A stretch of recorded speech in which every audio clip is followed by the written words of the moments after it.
Do you have data in Databricks that you want to analyze directly in Julius? You can now connect your Databricks workspace through our built-in connector. This means no more exporting, syncing, or switching between tools. You can explore and analyze your live Databricks data right inside of Julius. Setting it up is simple. Go to Connect Your Data, find Databricks, and click Connect. Then fill in your connection details. Connection name, enter a name for this connection. Server host name, enter your server host name. HTTP path, enter your HTTP path. Access token, enter your access token.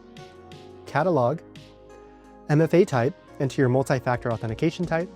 And schema, enter in your schema. Once connected, open a chat or notebook in Julius. Select Databricks as your data source. Choose your catalog, schema, or tables, and start asking Julius questions about your data.